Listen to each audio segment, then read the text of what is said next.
नमस्कार दोस्तों, स्वागत है आपका स्टडी पोर्टल पे। और मैं ऋतु मैम आज आपको करवाने जा रही हूँ भाई हमारा EMRS जो आपका एग्जाम निकला हुआ है EMRS का।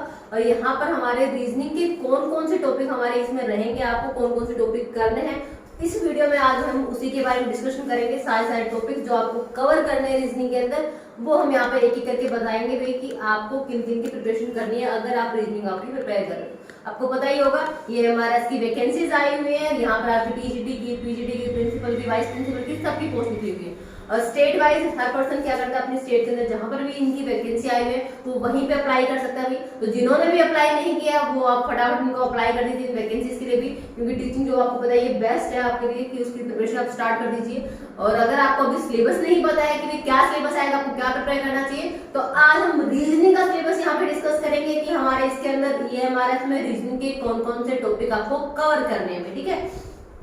तो यहाँ पर सारे सारे टॉपिक डिस्कस करेंगे वन वन करके। आपको नोट डाउन करना है कि आपको रीजनिंग में किन किन टॉपिक को प्रिपेयर करना है, ठीक है। तो फर्स्ट आपका जो टॉपिक रहेगा ना रीजनिंग के लिए, किसका सिलेबस कर रहे हैं भैया?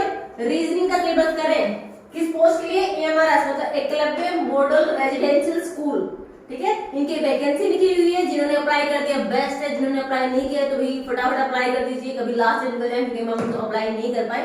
टाइम आपके पास अभी, फटाफट इसकी प्रिपरेशन कर सकते हो भाई। अगर आपके पास इसका स्टडी मटेरियल नहीं है तो वो भी आप क्या कर सकते हो, ऑर्डर करके कुरियर से मंगवा सकते हो। और जो आप रीजनिंग आप प्रिपेयर कर रहे हो तो रीजनिंग में टॉपिक कौन से पढ़ने हैं तो वो मैं आपको अभी इस वीडियो में बता देती हूँ, ठीक है। तो यहाँ पर फर्स्ट टॉपिक आपका जो रहेगा भाई वो कोडिंग डिकोडिंग रहेगा, coding and decoding. Coding and decoding को अगर जो इंग्लिश मीडियम वाले बच्चे हैं वो तो इसको कहेंगे कोडिंग और डिकोडिंग, और हिंदी मीडियम वाले बच्चे इसको क्या कहेंगे? कूट लेखन। हम इसको एक हिसाब से कहते हैं भाई कूट लेखन या कूट वाचन। क्या कहते हैं? कूट लेखन या कूट वाचन। तो जो इंग्लिश मीडियम है, हिंदी मीडियम है, वो दोनों इसको इस तरीके से पढ़ सकते हैं। हम मोस्टली क्या हिंदी मीडियम वाले बच्चे भी इस टॉपिक को कहते हैं कोडिंग डिकोडिंग ही कहते हैं, ठीक है। फिर भी पर्टिकुलर अगर आप कोई रीजनिंग की बुक फॉलो कर रहे हो और वहां पे अगर आप जानना चाहोगे मैम ये कौन सा टॉपिक है, मेरे पास हिंदी मीडियम की बुक है, वहां पे ये टॉपिक किस नाम से मिलेगा, तो वहां पर किस नाम से मिलेगा भाई? कूट। कूट मतलब कोड हो गया, लेखन, कूट लेखन या भाई कूट वाचन के नाम से मिलेगा हिंदी में, ठीक है। लेकिन माइंड में आप क्या रखोगे, अगर आप सर्च करोगे तो किस नाम से सर्च करोगे? कोडिंग डिकोडिंग के नाम से, ठीक है। सेकंड टॉपिक जो आपका रहेगा वो आपका टॉपिक रहेगा भाई वर्गीकरण, क्लासिफिकेशन। इंग्लिश में क्या नाम से ढूंढोगे? क्लासिफिकेशन बोला जाता है इसको भाई, क्लासिफिकेशन। और हिंदी में अगर आप देखोगे तो इस टॉपिक का नाम क्या रहेगा आपका? वर्गीकरण करना। मतलब एक वर्ग के अंदर उनको क्या करना? कैटेगराइज करना। कि जैसे कोई आपको एक चीज से रिलेटेड चीजें बता दी, हमारे ह्यूमन पार्ट की बात कर रहे हैं, एक चीज आपकी अलग दे दी तो उनको क्लासिफाई करना कि किस क्लास की बात हो रही है, किस वर्ग से बिलोंग करते हैं, ठीक है। वो हमारा क्लासिफिकेशन कहलाता है या ऑड वन आउट हम कहते हैं। तो आपकी तीन चीजें किसी न किसी प्रकार से सिमिलर होंगे, ग्रुप को रिप्रेजेंट करते होंगे, एक चीज आपकी डिफरेंट होगी, आपको डिफरेंट होकर करनी होती है, ऑड वन आउट करनी होती है, ठीक है। तो क्लासिफिकेशन कहलाता है, या हिंदी में अगर आप ढूंढोगे तो वर्गीकरण कहलाएगा, ठीक है। थर्ड आपका जो टॉपिक होगा रीजनिंग में जो आपको प्रिपेयर करना है भाई वो होगा आपका प्रॉब्लम बेस्ड ऑन अल्फाबेट्स, ठीक है। प्रॉब्लम्स बेस्ड ऑन अल्फाबेट्स, ठीक है। मतलब कि आपकी हिंदी में किस नाम से? वर्णमाला पर आधारित समस्या। वर्णमाला मतलब हमारी A to Z हम जो बोलते हैं ना, अल्फाबेट्स हमारे जो बोलते हैं। प्रॉब्लम बेस्ड ऑन अल्फाबेट्स मतलब अल्फाबेट A to Z उनके ऊपर बेस्ड कि उनको किसी न किसी प्रकार से क्या किया? कोड किया हुआ है, किस हिसाब से उनके एक रिलेशन दिखाया हुआ है। तो उन समस्याओं को, उन प्रॉब्लम्स को, उन क्वेश्चंस को आप कैसे हैंडल करोगे? Problem based on alphabets. तो अल्फाबेट बेस्ड जो आपके सम्स आते हैं उनको कैसे हैंडल करना है, that is the third topic, problem based on alphabets, या आप उसको हिंदी में कहेंगे वर्णमाला पर आधारित समस्याएं। वर्णमाला पर आधारित समस्याएं, ठीक है। आपकी जो भी रीजनिंग की बुक्स होंगी ना उसमें इसी के नाम से आपको टॉपिक मिलेगा, ठीक है। कई बार क्या होता है, बेशक आपको हिंदी मीडियम की बुक को लिखी उसमें बाइलैंग्वेज होता है, आपका टॉपिक है इंग्लिश और हिंदी दोनों में लिखा होता है। ऐसे इंग्लिश वाली बुक के अंदर ये होता है कि पर्टिकुलर आपका इंग्लिश में ही मिलेगा, लेकिन हिंदी मीडियम वाली बुक में कम से कम एटलीस्ट क्या होता है, जो डिफिकल्ट वर्ड्स होते हैं या आपका टॉपिक का नाम आपका हिंदी इंग्लिश दोनों में मिल जाता है। तो आप किस तरीके से अपने टॉपिक का नाम दे सकते हैं? Coding decoding, classification, problem based on alphabet, या हिंदी में कूट लेखन या कूट वाचन, वर्गीकरण, वर्णमाला पर आधारित समस्याएं भी, ठीक है। ये सारे टॉपिक ऑलरेडी मैं आपको करवा चुकी हूँ भाई। अगर आपको ये सारे टॉपिक कवर कर करने हैं तो आप स्टडी पोर्टल के अंदर प्लेलिस्ट में जाके रीजनिंग बाय रितु मैम से वहां पर भी सारे टॉपिक को कवर कर सकते हो। A to Z टॉपिक जितने भी आपके किसी भी टीचिंग एग्जाम में, चाहे वो KVS है, DSSB है, EMRS वाला आपका ये एग्जाम आ गया है, या जो भी आपका टीचिंग एग्जाम जिसमें भी आपका रीजनिंग का टॉपिक आता है, उससे रिलेटेड जितने भी आपके इम्पोर्टेंट टॉपिक हैं वो सारे टॉपिक ऑलरेडी मैंने आपको करवा दिए हैं। तो उसको आप क्या कर सकते हो, स्टडी पोर्टल में आपकी प्लेलिस्ट में जाके रीजनिंग बाय रितु मैम करके सर्च करोगे, आपको सारे टॉपिक एक ही जगह पे मिल जाएंगे। वहां पे आप वन करके सारे टॉपिक को कवर कर सकते हो। और जो चीजें मैंने आपको वहां पे करवाई हैं, जो टॉपिक मैंने आपको वहां पे करवाए हैं, वो सारे आपके हैंड रिटन नोट्स मैंने ही बनाए हुए हैं। वो उसका लिंक भी आपका स्टडी पोर्टल का आपके डिस्क्रिप्शन बॉक्स में आपको मिल जाएगा भाई, वहां से आप इसको क्या कर सकते हो, डाउनलोड भी कर सकते हो। याद रखना, स्टडी पोर्टल के ही डिस्क्रिप्शन बॉक्स में आपकी रीजनिंग वाले जो हैंड रिटन नोट्स हैं, जो मैंने अभी बनाए हैं, जो नोट्स मैंने, जो टॉपिक मैंने आपको करवाए हैं, वो उन सारे टॉपिक के हैंड रिटन नोट्स आपके स्टडी पोर्टल के ही डिस्क्रिप्शन बॉक्स में लिंक अवेलेबल है, वहां से आप डाउनलोड कर सकते हो। ठीक है, अगर आपको सिर्फ और सिर्फ रीजनिंग के नोट्स चाहिए तो आपकी PDF वहां पे अवेलेबल है, वहां से डाउनलोड हो जाएगी। लेकिन अगर आपको पूरा EMRS से रिलेटेड जितने भी आपका सिलेबस है, वो पूरा स्टडी मटेरियल ही अगर आपको चाहिए तो वो भी भाई बाय कुरियर आपको पहुंचाया जाता है ऑल ओवर द इंडिया। चाहे आप किसी भी स्टेट से बिलोंग करते हो, किसी भी आप विलेज है, कहीं से भी आप बिलोंग करते हो, आप बाय कुरियर आपको ये सारा सिलेबस पहुंचाया जाता है। ठीक है, तो अगर आपको इसका वो ऑर्डर प्लेस करना है तो भी आप इस नंबर पर क्या कर सकते हो, व्हाट्सएप कर सकते हो भाई, यहाँ से आप कांटेक्ट कर सकते हो। आपको जिस भी सिलेबस के, चाहे वो EMRS की बात करें या आपको जैसे DSSB के एग्जाम की डेट आई थी, जो अब DSSB की वैकेंसी निकली हुई है, या KVS है, या प्रिंसिपल है, वाइस प्रिंसिपल है, या आपका RTET है, रीड वाला एग्जाम है, आपका सुपर टेट है, किसी भी टीचिंग एग्जाम की अगर आप प्रिपरेशन कर रहे हैं भाई, तो आप इस नंबर पर व्हाट्सएप करके अपने नोट्स को बाय कुरियर अपने घर पे मंगवा सकते हैं। आपको क्या 3-4 डेज में आपको आपके नोट्स आपके हैंड में होंगे, आपका स्टडी मटेरियल आपके हैंड में होगा। आपको सिर्फ क्या करनी है, सेल्फ स्टडी करनी है। ये भी नहीं कि आपको नोट्स प्रोवाइड कर दे और आपके उससे रिलेटेड कोई भी क्वेरी है, कुछ भी है, तो वो सारी चीजें भी आपका यहाँ पे 3 मंथ्स का फ्री कोर्स अवेलेबल करवाया जा रहा है कि आपकी हर सब्जेक्ट की, चाहे वो आपका रीजनिंग है, चाहे वो हिंदी है, वो कंप्यूटर है, कुछ भी जो भी चीज आपका एग्जाम से रिलेटेड है, आपकी चाइल्ड डेवलपमेंट होगी, आपकी हिस्ट्री होगी, आपका जीके वाला पार्ट है, या आपकी जनरल साइंस है, हर एक टॉपिक को जो भी आपके एग्जाम में आएगा, आपका बाय लाइव क्लासेस वो भी करवाया जा रहा है। वो भी कोर्स हमने फ्री में स्टार्ट किया हुआ है कि 3 मंथ के अंदर आपका टिल जून हम सारा सिलेबस आपको करवाएंगे, कि आपको नोट्स भी प्रोवाइड किए जाएंगे, आपको गाइड करेंगे प्रॉपर, आपके लिए फ्री आपकी यूट्यूब पे लाइव क्लासेस भी हमने स्टार्ट कर दी हैं। हर एक सब्जेक्ट को कवर किया जाएगा। तो हमारी हिंदी की क्लासेस वहाँ पे चल रही है, GS की क्लासेस वहाँ पे चल रही है, इंग्लिश की क्लासेस वहाँ पे चल रही है। जैसे ये फिनिश होंगी, फिर हमारा जो नेक्स्ट जैसे सब्जेक्ट बचता है, मैथ है हमारा, चाइल्ड डेवलपमेंट है हमारी, जो भी हमारे जैसे पिछले एग्जाम जितने हुए हैं हम वो भी डिस्कस कर रहे हैं। कम से कम 6-7 पेपर्स हैं जो DSSB के, जो हम KVS के भी, जो हम ऑलरेडी सारे जो रियल एग्जाम्स हुए हैं वो सारे भी हम 2 to 3 आवर्स की प्रॉपर पूरी वीडियो बना के वो भी अपलोड कर चुके हैं। ठीक है, तो आप यहाँ से क्या कर सकते हो, स्टडी पोर्टल से जुड़ के आप फ्री की आपकी ऑनलाइन क्लासेस भी ले सकते हो भाई। और अगर आपके पास स्टडी मटेरियल नहीं है तो वो भी आप इस नंबर पर व्हाट्सएप करके आप मंगवा सकते हो भाई, आपके पास बाय कुरियर पहुंच जाएगा। ठीक है, तो ये नंबर ये रहेगा भाई। अगर आपको किसी एग्जाम से रिलेटेड इंफॉर्मेशन चाहिए तो भी आप क्या कर सकते हो, अपना नेम, आपका कोर्स का नाम, कि एग्जाम कौन सा है, आप किस सिटी से बिलोंग करते हो, ये 3 चीजें, नेम, आपका एग्जाम, कि आप अगर EMRS की प्रिपरेशन कर रहे हो, आप CTET की प्रिपरेशन कर रहे हो, आप KVS की प्रिपरेशन कर रहे हो, जिस भी एग्जाम की आप प्रिपरेशन कर रहे हो वो यहाँ पे लिखे, और आपकी सिटी कि कहाँ से आप बिलोंग करते हो, दिल्ली से हो, मुंबई से हो, महाराष्ट्र से हो, कर्नाटक से हो, कहीं से भी जो भी आपकी सिटी है वो यहाँ पे आप क्या कर सकते हो, लिख के 3 चीजें, नेम, एग्जाम और सिटी, आप इस नंबर पे व्हाट्सएप कर सकते हो। तो आपको आपके एग्जाम से रिलेटेड जो भी इंफॉर्मेशन होगी, जो भी नोटिफिकेशन होगा वो आप तक पहुंचाया जाएगा, आपको बताया जाएगा कि कौन सा एग्जाम हमारा होने वाला है और आपके पास कौन सी डेट आई है या कौन सा नोटिस आया है, किस तरीके से प्रिपरेशन करनी है, वो सारी स्ट्रेटेजी, कौन सी वीडियो अपलोड की जा रही है, वो सबका सब नोटिफिकेशन आपके पास पहुंच जाएगा भी। तो आपको सिर्फ क्या करना है, आपको अपने नेम, एग्जाम और सिटी के थ्रू आपको अपने इस नंबर के साथ क्या करना है, कनेक्ट करना है, जुड़ना है भाई व्हाट्सएप ग्रुप पे।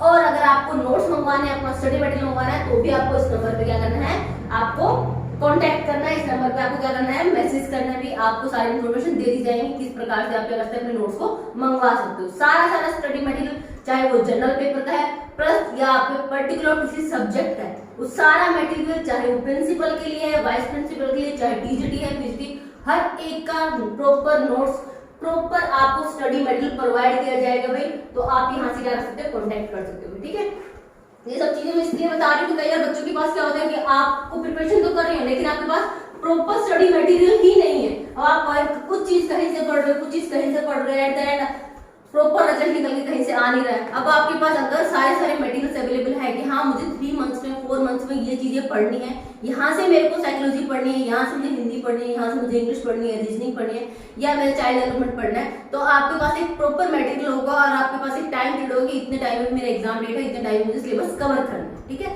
तो आपको पता ही है एट द एंड होना ही एग्जाम जिससे आपकी सेल्फ स्टडी से होना, तो इसलिए बेटर है कि प्रॉपर एक वो बनाओ, आपका टाइम टेबल बनाओ, प्रॉपर आपकी प्रॉपर वे से एक प्लान करके क्या करो, आप अपनी प्रिपरेशन स्टार्ट करोगे, तभी आप किसी भी एग्जाम को क्रैक कर सकते हो। ठीक है, हम सिर्फ आपकी हेल्प कर सकते हैं। अगर आपको स्टडी मटेरियल मंगवाना है तो वो भी मंगवा सकते हो, या फिर भाई अगर आपको कोई भी टॉपिक समझ में नहीं आ रहा है तो वो भी आप स्टडी पोर्टल पे जाके वहां से उस टॉपिक को समझ सकते हो। सबकी वीडियोस हमारे वहां पर अवेलेबल है। ठीक है, तो नेक्स्ट क्या है भाई, आपका नेक्स्ट टॉपिक का नाम, 3 टॉपिक आपके ये हो गए रीजनिंग के। नेक्स्ट टॉपिक आपका क्या रहेगा जो इंपॉर्टेंट आपको कवर करना है, दैट इज सीरीज। भाई कौन सा है, सीरीज, और इंग्लिश में हिंदी में क्या कहेंगे, श्रृंखला। ठीक है, सीरीज, वो सीरीज आपकी नंबर सीरीज भी हो सकती है, अल्फाबेट सीरीज भी हो सकती है आपकी। ठीक है, तो आपकी सीरीज किस पे बेस्ड हो सकती है, नंबर बेस्ड भी हो सकती है और आपकी अल्फाबेट बेस्ड भी हो सकती है। 4 टॉपिक का नाम क्या हो जाएगा, सीरीज हो जाएगा भाई। 5th टॉपिक जो आपको रीजनिंग में करना है भाई वो क्या हो जाएगा आपका, एनालॉजी सिमिलैरिटी। मोस्ट इंपोर्टेंट है and similarity, analogy and similarity भाई, ये आपका 5th टॉपिक है। हिंदी में इसको क्या कहेंगे, सदृश्यता या सहसंबंध कहेंगे।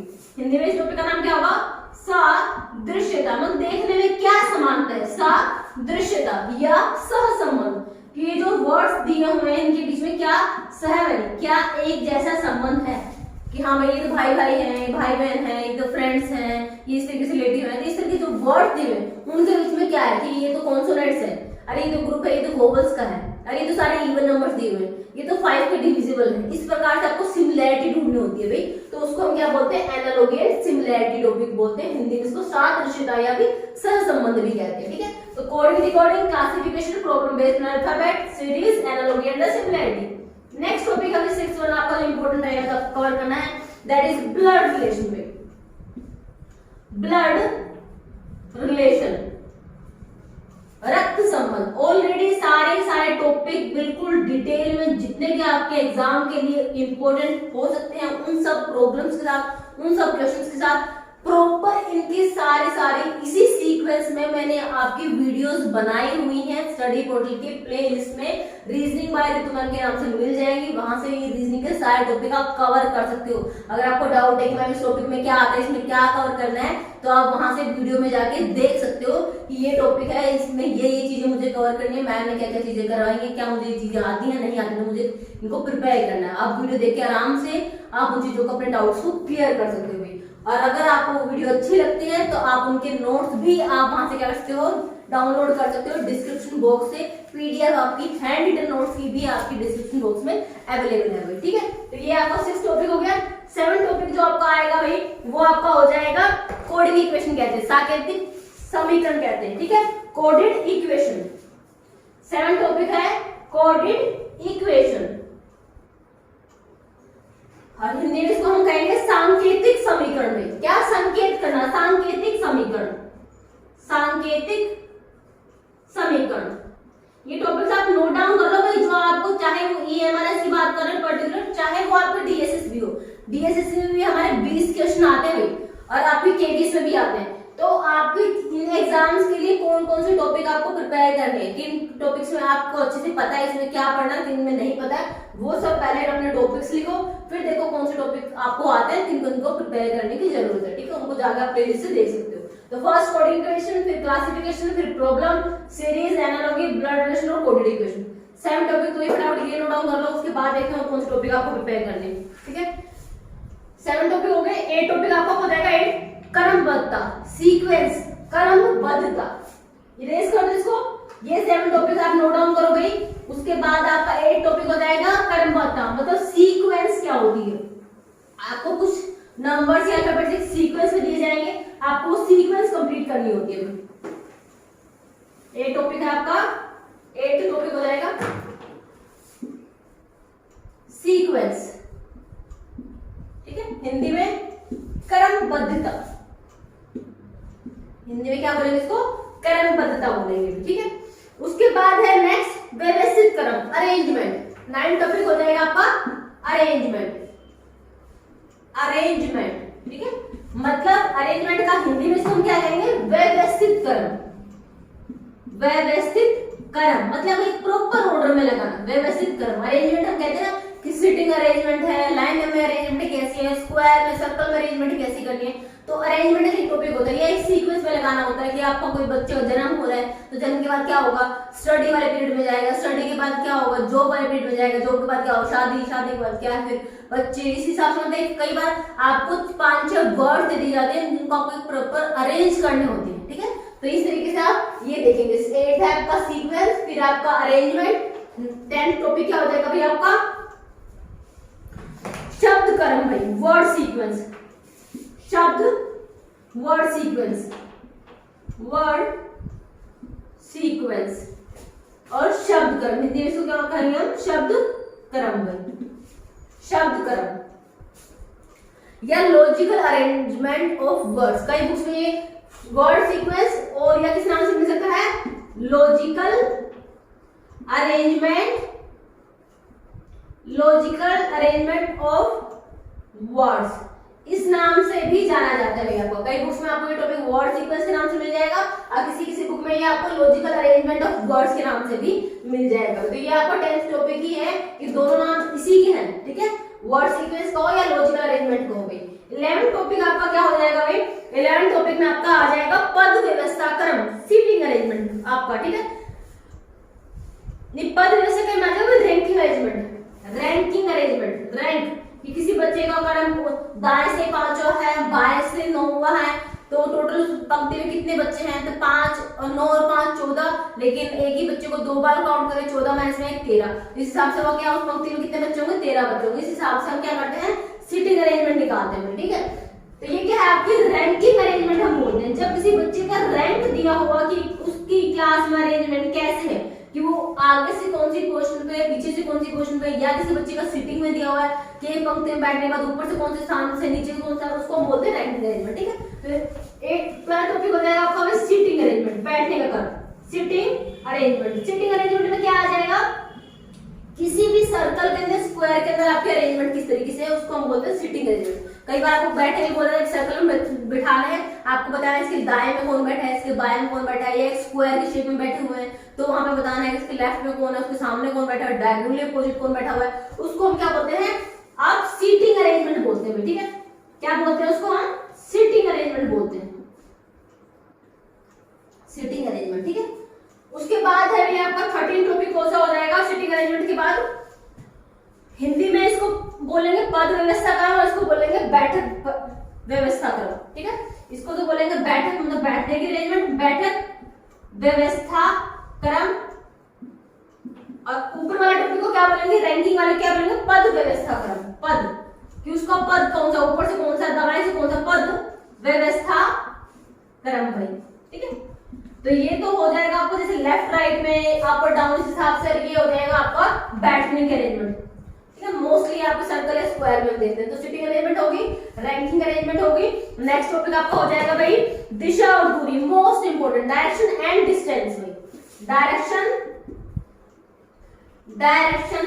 And distance. टॉपिक का नाम क्या है, डायरेक्शन एंड डिस्टेंस, बहुत इंपॉर्टेंट है, एक दो क्वेश्चन आता ही आता आपका, जिसको हम क्या बोलते हैं हिंदी में, दिशा और दूरी। क्या बोलते हैं, दिशा और दूरी, ठीक है, दिशा और दूरी भाई, direction and distance. Next topic हो जाएगा भाई आपका घड़ी, ठीक है। 13 हो गया, 14 हो जाएगा आपका घड़ी। घड़ी मतलब इंग्लिश में लिखो क्लॉक। कौन से चैप्टर में? क्लॉक, कि दो घड़ी की सुइयों के बीच में कितने डिग्री का एंगल होगा, कितने किस समय पर दोनों घड़ी की सुइयां 180 डिग्री के एंगल पे होंगे, किस समय पर दोनों घड़ी की सुइयों के बीच में 90 डिग्री का एंगल होगा, तो उसको हम क्लॉक बोलते हैं। ठीक है, तो इसको टॉपिक का नाम हो जाएगा क्लॉक। और हिंदी में क्लॉक का मतलब आपको पता है घड़ी वाले क्वेश्चन जो आपके आते हैं वो भी रीजनिंग का टॉपिक होता है। तो 14 टॉपिक हो जाएगा आपका क्लॉक। इंपॉर्टेंट है डैश नो डिस्टेंस, बहुत इंपॉर्टेंट है। रैंकिंग, सिटिंग अरेंजमेंट, ये आपको बहुत इंपॉर्टेंट आपको टॉपिक है।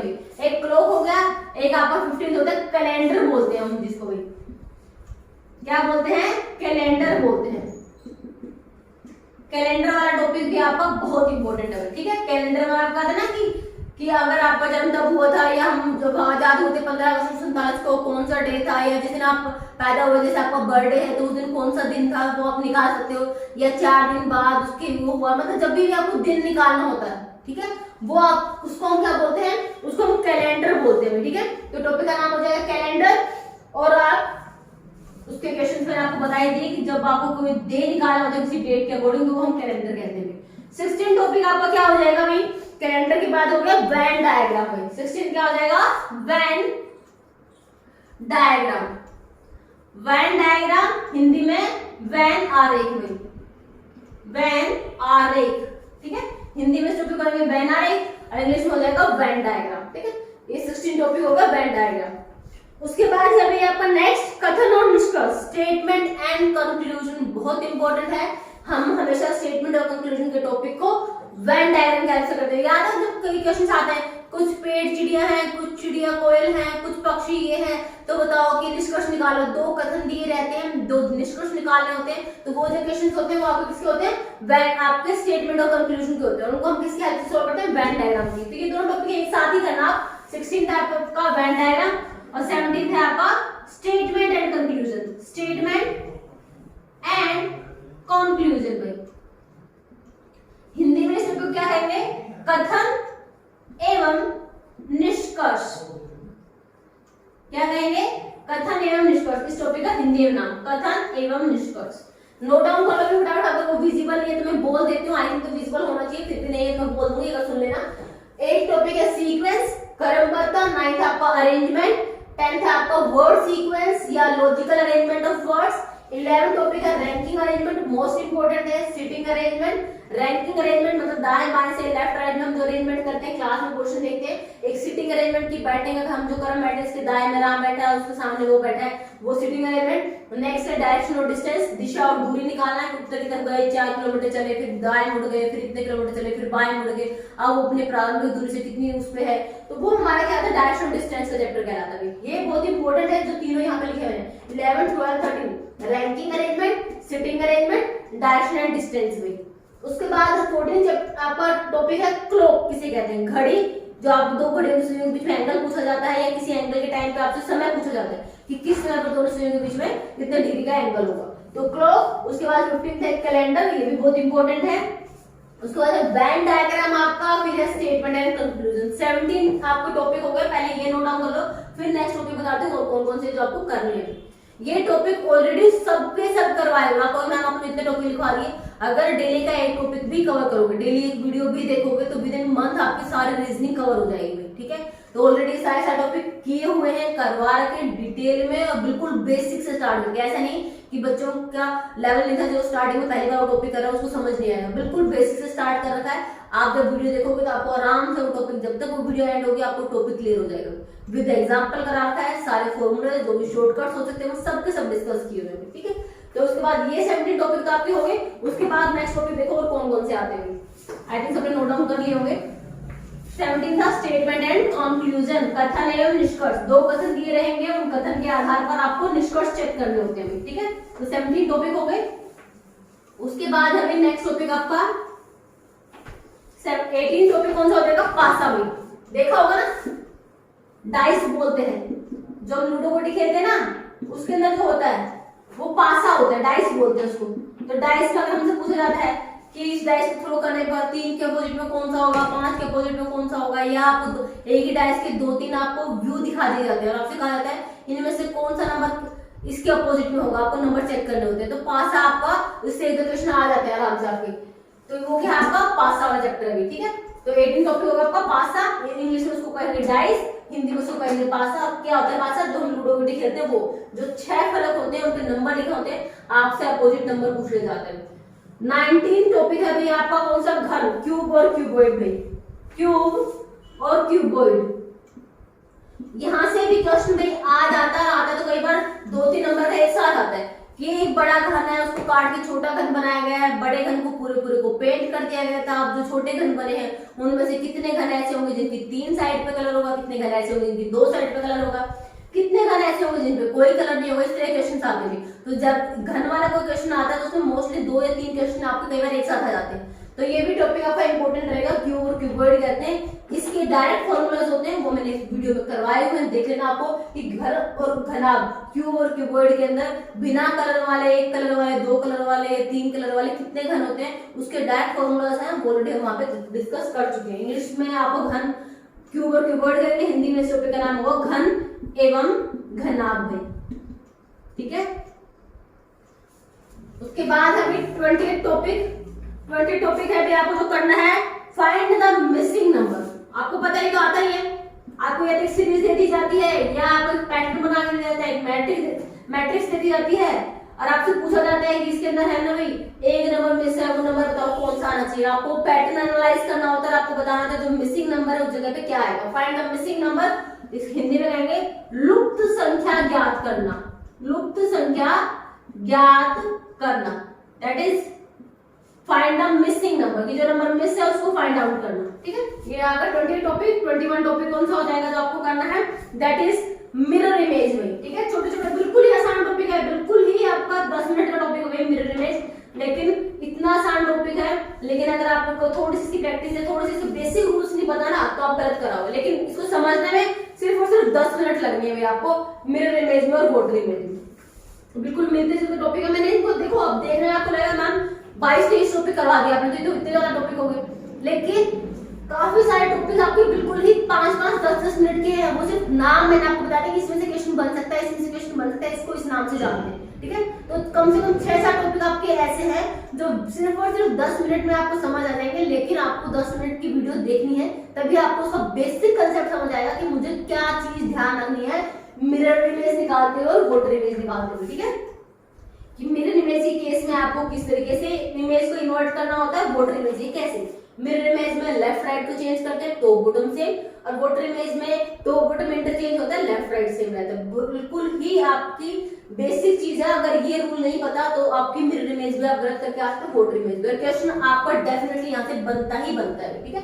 तो मिरर इमेज को हिंदी में कहेंगे दर्पण प्रतिबिंब, दर्पण प्रतिबिंब। मतलब नहीं इस इमेज का दर्पण प्रतिबिंब बताओ, और ये है मिरर इमेज, इसका मतलब हो जाएगा जल प्रतिबिंब भाई, जल प्रतिबिंब, ठीक है, जल प्रतिबिंब बोलते हैं। लास्ट टॉपिक आपका इस वीडियो का क्या रहेगा, जो आपको रीजनिंग में कवर करना है, वो आपका हो जाएगा काउंटिंग ऑफ फिगर्स भाई, ठीक है। क्या?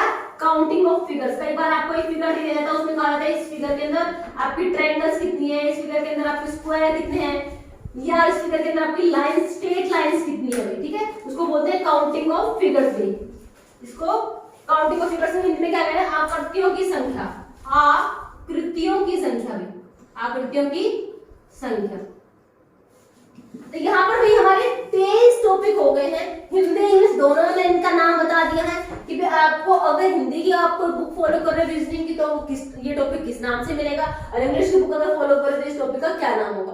आपको कौन कौन से टॉपिक करने हैं कवर, वो मैंने ऑलरेडी बताया। कई बार आपकी रीजनिंग बहुत अच्छी सी बुक है, उसमें 50-60 कितने टॉपिक बना के रख देंगे, तो आपको वर्बल, नॉन वर्बल काफी सारे कैटेगरी बनाते हैं। तो हमें बैंकिंग वाले आते हैं ना, वहां पे आपकी रीजनिंग बहुत हाई लेवल की आती है, तो आपको वो लेवल नहीं करना है, आपको आपके एग्जाम के अकॉर्डिंग लेवल प्रिपेयर करना है कि आपको एग्जाम में किस तरह क्वेश्चन आते हैं, किन किन पार्ट से क्वेश्चन आते हैं, आपको कौन से टॉपिक प्रिपेयर करने की जरूरत है, ठीक है। तो ये 23 टॉपिक आपके रीजनिंग के रहेंगे जो आपको प्रिपेयर करने हैं।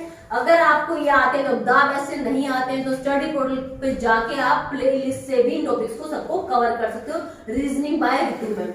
और वो जो टॉपिक मैंने करवाए हैं वो उन सब टॉपिक का प्रॉपरली आपके हैंड रिटन नोट्स भी आपके स्टडी पोर्टल के डिस्क्रिप्शन बॉक्स में लिंक अवेलेबल है, वहां से आप पीडीएफ फाइल को डाउनलोड कर सकते हैं, ठीक है।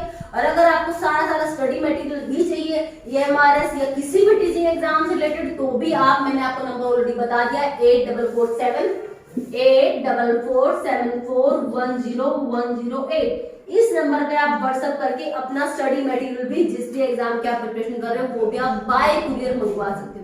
ठीक है, इस वीडियो का मोटिव यही था कि भाई अगर आपको रीजनिंग के टॉपिक नहीं पता है तो आपको सारे टॉपिक पता चले कि कौन से प्रिपेयर करने हैं और कहाँ से करते हैं, और स्टडी मटेरियल नहीं है तो आप यहाँ से क्या कर सकते हो, ऑर्डर प्लेस कर सकते हो। ठीक है भाई, नेक्स्ट वीडियो मिलते हैं नेक्स्ट टॉपिक के साथ, तब तक के लिए धन्यवाद।